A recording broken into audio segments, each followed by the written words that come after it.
आइए सुनते हैं श्री मायामृग जी द्वारा रचित एक चुप्पे शख्स की डायरी के अगले कुछ पन्ने। जो दरवाज़ा ठीक मुंह पर बंद कर दिया गया, कितना निष्ठुर रहा होगा भीतर रहने वाला। ढीठ में भी कम नहीं था, दस्तक हर बार उसी दरवाजे पर दी। तुम्हें लगता है एक कमरा भर हवा काफ़ी है जीने के लिए। मुझे आसमां भर हवा कम लगती है सांस लेने को। हाँ, तुम जीने को दम भरकर कह लेते हो, मैं कहता नहीं। बस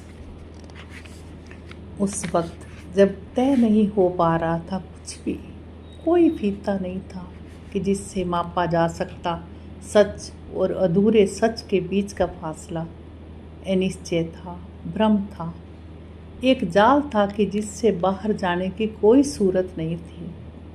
ठीक उसी वक्त गुरता भरे हाथों ने कनपटियों को छुआ। उठो वत्स, तुम आखिरी सच तक पहुंच गए हो। आज से तुम बुद्ध हुए। जिस सड़क पर अंधेरा ही अंधेरा था, उस पर सिर्फ मैं था। हम दो भले ही थे, पर एक दूसरे से डरते हुए। अंधेरे को लगता था मैं रोशनी हूँ। मुझे पता था अंधेरा काटने का मूल मंत्र मैं भूल गया हूँ। इस पंक्ति को उल्ट कर पढ़ा जा सकता था।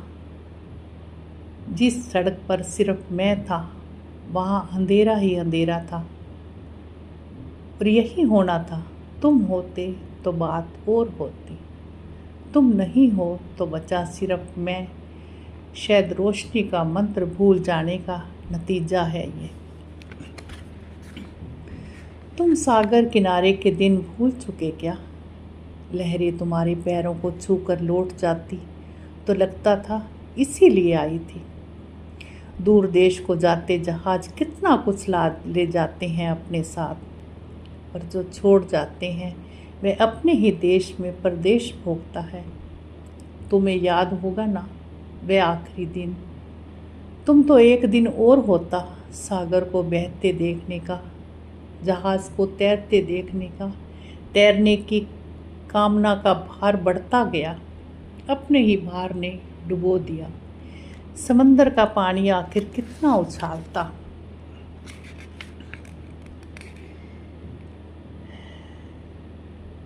कभी आसमां खींच लेता, कभी धरती पकड़ लेती। मैं भला कहाँ पहुँचता? दरअसल लड़ाई तुम में और गुरुत्वाकर्षण में थी। मुझे सिर्फ खिंचते रहना था, इधर या उधर। तो अभी आपने सुने मायामृग जी द्वारा रचित एक चुप्पे शख्स की डायरी के कुछ पन्ने।